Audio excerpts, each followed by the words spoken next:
जय Hind everyone. I welcome you all on defence mania. आज के इस इम्पोर्टेंट सेशन में हम बात करने वाले हैं एक ऐसे स्ट्रेटजी की जिससे आप सीएपीएफ पेपर 2 सिर्फ 30 दिन में कॉन्फिडेंटली क्रैक कर सकते हैं। पेपर 2 जहां आपका राइटिंग स्किल, थिंकिंग एबिलिटी और अवेयरनेस टेस्ट होती है, उसके लिए टाइम बाउंडेड प्रिपरेशन काफ़ी ज़रूरी है। आई नो कि सीएपीएफ पेपर 2 को सिर्फ 30 दिनों में क्लियर कर पाना काफ़ी ज़्यादा मुश्किल है, बट यस, अगर आप एक परफेक्ट प्लानिंग को फॉलो करते हैं, एक स्ट्रेटजी को फॉलो करते हैं, तो ये नामुमकिन बिल्कुल भी नहीं है। तो इसके अंदर हम जानेंगे एक प्लानिंग को, एक परफेक्ट स्ट्रेटजी को, कि कैसे हम सीएपीएफ के पेपर 2 को 30 दिनों में प्रिपेयर करके और कॉन्फिडेंटली क्लियर कर सकते हैं। बट उससे पहले मैं चाहूँगा कि अगर आप इस चैनल पे नए हैं और वीडियो को पहली बार देख रहे हैं, तो प्लीज़ इस चैनल को सब्सक्राइब कर लीजिएगा, वीडियो को लाइक करके, और वीडियो को दोस्तों के पास शेयर ज़रूर से करिएगा। तो अभी हम बात करते हैं कि आखिर हमारी प्लानिंग क्या हो सकती है, हमारी स्ट्रेटजी क्या हो सकती है, जिससे कि हम पेपर 2 को 30 दिनों में प्रिपेयर कर सकते हैं। सबसे पहले अगर आप किसी भी चीज़ की प्रिपरेशन करने जा रहे हैं, किसी भी चीज़ को प्रिपेयर करने जा रहे हैं, तो आपको उसके सिलेबस के बारे में, उसके स्ट्रक्चर के बारे में पता होना चाहिए। तो एज यू ऑल नो कि सीएपीएफ का जो पेपर 2 है, इसके अंदर 6 क्वेश्चन पूछे जाते हैं, जो आपके 3 क्वेश्चन होते हैं, जिसमें कि ऐसे आर्गुमेंट एंड रिपोर्ट राइटिंग लिखनी होती है। इसके अंदर से आपको टोटल 70% मार्क्स जो पेपर 2 के हैं वो प्राप्त होते हैं। अगर आप बात करते हो तो सीएपीएफ का पेपर 2 टोटल 200 मार्क्स का होता है, और ऐसे आर्गुमेंट एंड रिपोर्ट को मिलाकर के टोटली आप 140 मार्क्स स्कोर कर सकते हैं। इसके अलावा जब आप बात करते हो तो दूसरा जो सेक्शन होता है, जिसको मैं पार्ट भी कहता हूं, जहां पर हम इंग्लिश की और ग्रामर के ऊपर फोकस करते हैं, उसके अंदर से आप 60 मार्क्स स्कोर कर सकते हो अगर आपने प्रेसी लिखने सीख ली, कॉम्प्रिहेंशन लिखना सीख लिया, एंड अगर आपने ग्रामर के क्वेश्चन करेक्टली सॉल्व करके वहां पर लिख करके आ गए तो इन सारी चीज़ों के बारे में बात करेंगे कि कैसे हम इन सारी चीज़ों को प्रिपेयर कर सकते हैं और कैसे इन सारी चीज़ों के अंदर से 100+ मार्क्स जो है वो स्कोर कर सकते हैं। देखो, 200 मार्क्स होते हैं, बट इसमें से अगर आप देखोगे तो 90 से लेकर के 100 के बीच में मैक्सिमम लोगों के मार्क्स जो हैं वो वेरी करते हैं। ऐसा क्यों होता है, इसका भी बहुत सारा रीज़न है, क्योंकि यह एक ऐसा पेपर होता है जहां पर आपको राइटिंग करनी होती है,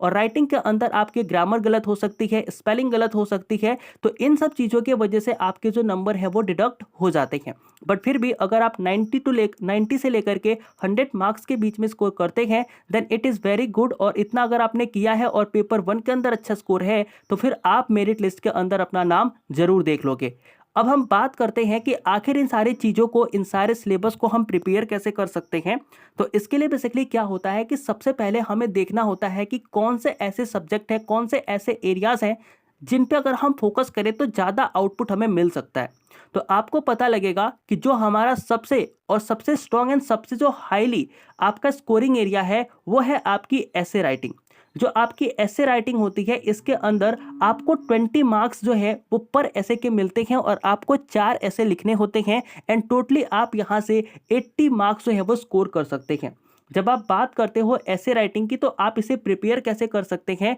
इसके लिए सर प्लानिंग क्या है, ये आप हमें एक बार बता दो। देखो, इसके लिए प्लानिंग क्या होती है कि अगर आपने सीएपीएफ के पेपर 2 को एनालाइज करा है, लास्ट 10 ईयर के पेपर को देखा है, तो आपको पता लगेगा कि टोटल 15 थीम्स होती है जिनसे कि क्वेश्चन आपके पूछे जाते हैं। इन 15 थीम्स के अंदर अगर आप देखोगे तो आपको बहुत अलग अलग तरीके के थीम्स मिलते हैं, जैसे कि इंटरनल सिक्योरिटी हो गया, वुमेन एम्पावरमेंट हो गया, गवर्नमेंट हो गया, इन्वायरमेंट हो गया, साइंस एंड टेक्नोलॉजी हो गया, एजुकेशन हो गया। यानी कि ये वो थीम है जहां से क्वेश्चन पूछे जाते हैं। तो आप क्या कर सकते हो इस चीज के लिए, तो जैसे कि मैंने बताया कि आपको मैं 30 डेज की स्ट्रेटजी बताऊंगा। इट्स मीन कि 30 डेज की जब स्ट्रेटजी हम पढ़ रहे होते हैं, तो आपके पास टोटली होते हैं 4 वीक, और 4 वीक के अंदर से हम देखेंगे कि किस वीक में हम क्या कर सकते हैं और किन चीजों को किस वीक में प्रिपेयर कर सकते हैं। तो अगर आप बिल्कुल नए हो, आपको कंटेंट का कोई आइडिया नहीं है, तो आप क्या कर सकते हो कि आप टोटली 2 वीक का टाइम ले सकते हो। इन 2 वीक के अंदर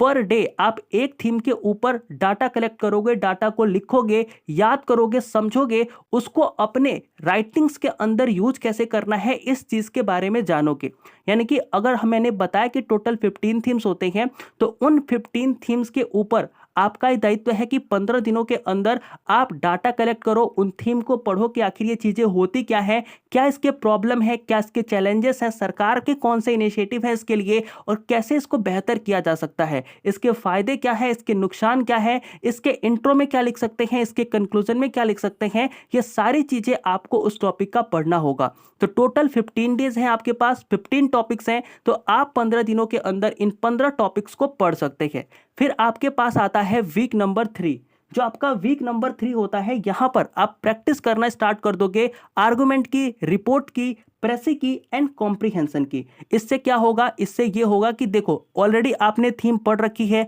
उन थीम का यूज करके आप देखोगे कि कौन से थीम से किस तरीके के क्वेश्चन बन सकते हैं। जस्ट लाइक अगर आप वुमेन की बात करते हो तो वुमेन से किस तरीके के क्वेश्चन बन सकते हैं, जुडिशरी से कैसे क्वेश्चन बन सकते हैं, एंड इस तरीके से आपके जितने भी थीम हैं, लाइक अगर आप इंटरनल सिक्योरिटी की बात करते हो तो इंटरनल सिक्योरिटी से कौन कौन से क्वेश्चन बन सकते हैं। बड़ा फेमस टॉपिक है आप्सपा के ऊपर, तो यहां पर आप देखोगे कि आप्सपा आपकी इंटरनल सिक्योरिटी के अंदर आती है, लेकिन उसके ऊपर आर्गुमेंट राइटिंग में क्वेश्चन पूछा जा सकता है। तो इस तरीके से आपने अगर एक बार थीम कवर कर लिया है तो उनके टॉपिक के ऊपर आप रिपोर्ट की प्रैक्टिस कर सकते हो, आर्गुमेंट की प्रैक्टिस कर सकते हो, प्रेसी लिख सकते हो, कॉम्प्रिहेंशन लिख सकते हो। तो वीक 3 के अंदर ये सारे काम आप कर सकते हो। फिर आता है आपके पास वीक नंबर 4,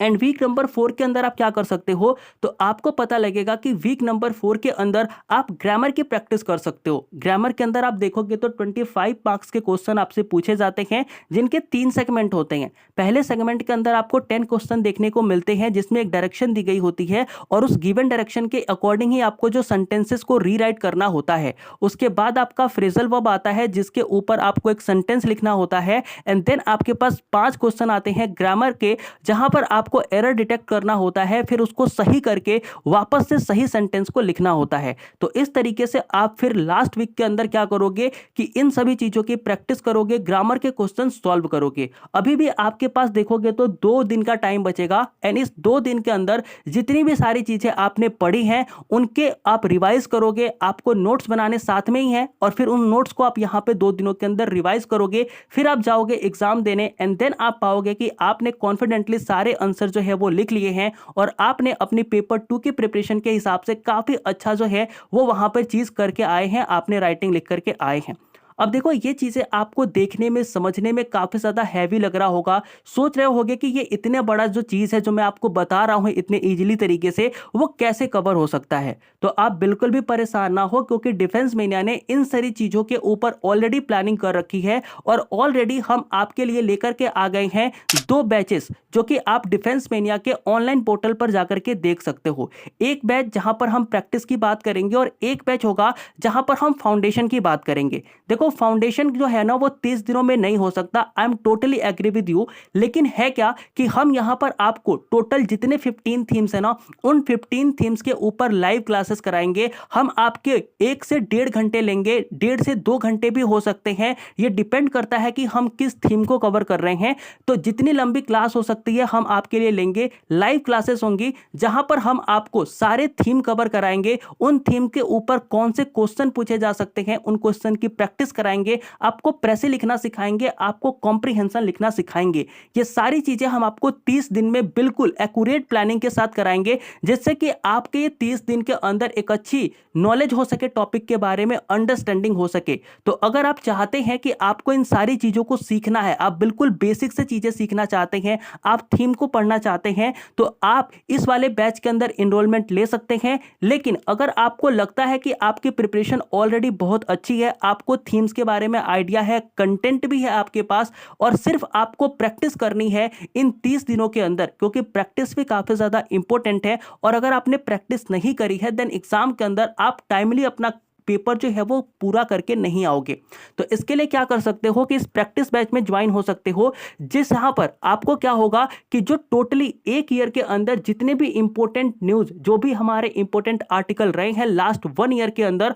उनके ऊपर हमने सेग्रीगेट करके टोटल 100 टॉपिक्स ऐसे निकाले हैं जो कि एक्सपेक्टेड हैं, जिनसे कि आपके एग्जाम में क्वेश्चन पूछे जाएंगे। इसके अंदर हम ऐसे की प्रैक्टिस, आर्गुमेंट की प्रैक्टिस एंड रिपोर्ट की प्रैक्टिस करेंगे। टॉपिक जैसा होगा, जैसे उसकी डिमांड होगी उस डिमांड को देखते हुए हम आर्गुमेंट की भी प्रैक्टिस करेंगे, रिपोर्ट की भी प्रैक्टिस करेंगे एंड हम ऐसे की भी प्रैक्टिस करेंगे। तो टोटली इन 30 दिनों के अंदर अगर आप सिर्फ प्रैक्टिस करना चाहते हैं, एक्सपेक्टेड टॉपिक के ऊपर प्रैक्टिस करना चाहते हैं और आप चाहते हैं कि आप प्रैक्टिस कर लें इन 30 दिनों के लिए, तो आप इस बैच में आ सकते हैं, इस प्रैक्टिस बैच को ज्वाइन कर सकते हैं, जहां पर हम 30 दिन के अंदर एक रिगरस प्रैक्टिस सेशन लाएंगे, जहां पर आपको पर डे लगभग 4 टॉपिक के ऊपर प्रैक्टिस कराई जाएगी एंड टोटली आप 100+ टॉपिक जो है वो 30 दिनों में प्रिपेयर कर चुके होंगे। आपको इसके पीडीएफ भी प्रोवाइड कर दिए जाएंगे, इसके नोट्स भी प्रोवाइड कर दिए जाएंगे, तो सारी चीजें आपको मिल जाएंगी। एंड इसके साथ ही अगर आप पहले वाले बैच में ज्वाइन होते हो और आप प्रैक्टिस वाले बैच में भी ज्वाइन होते हो, तो आपको टोटल 3 मॉक टेस्ट दिए जाएंगे जो कि पेपर 2 के होंगे, जिन्हें आप अपने पास से रख के सॉल्व कर सकते हो टाइम में। फिर वो कॉपी आप मुझे सेंड भी कर सकते हो, मैं उस कॉपी को रिव्यू करूंगा और आपको फीडबैक भी दूंगा। तो ये सारी चीजें आप डिफेंस मेनिया के साथ मिल करके जुड़ करके कर सकते हैं। तो एज योर विश, अगर आप चाहते हैं कि आपको फाउंडेशन ठीक करनी है, आपको थीम पढ़ना है एंड थीम पढ़ करके आप इन सारे क्वेश्चंस का आंसर लिख सकते हो जो सीएपीएफ पेपर 2 के अंदर आएंगे, तो आप इस वाले बैच में एनरोल हो सकते हैं। एंड अगर आप चाहते हैं कि आपको केवल 30 दिन के अंदर एक्सपेक्टेड टॉपिक के ऊपर प्रैक्टिस करनी है, वे एक्सपेक्टेड टॉपिक जो एग्जाम पॉइंट ऑफ व्यू से काफी ज्यादा इंपॉर्टेंट है, तो आप प्रैक्टिस बैच में आ सकते हैं एंड यहां पर हम 100+ टॉपिक 30 दिनों के अंदर प्रिपेयर करने वाले हैं। बाकी कोई भी डाउट होता है, आपको नंबर स्क्रीन पे दिख जाएगा, आप कॉल करके पूछ सकते हैं एंड किसी भी तरीके की कोई भी क्वेरी यहां से ले सकते हैं। तो आई होप ये वीडियो आपको अच्छी लगी होगी, जानकारी समझ में आई होगी एंड मैं ये बिलीव करता हूं कि आप इस 30 दिनों के अंदर अपनी पूरी जान लगा देंगे, क्योंकि अब ये एग्जाम सीधे 1 साल के बाद आने वाला है, तो फिर आपको 1 साल इंतजार करना पड़ेगा। इसलिए अगर आप चाहते हैं सिलेक्शन लेना, आप चाहते हैं इस एग्जाम में अपीयर होना, तो बिल्कुल अच्छे से प्रिपेयर होकर के जाएं, अच्छे से प्रिपरेशन करके जाएं। ऐसा ना हो कि आप 1 मार्क्स से रह जाएं और फिर इस 1 मार्क्स के लिए आपको 1 साल का इंतजार करना पड़े। I hope and I believe कि आप मेरी बात समझ चुके होंगे एंड आई होप कि आप मेहनत अच्छे से करेंगे। तो मिलते हैं किसी नए वीडियो में किसी नए टॉपिक के साथ, तब तक के लिए जय हिंद।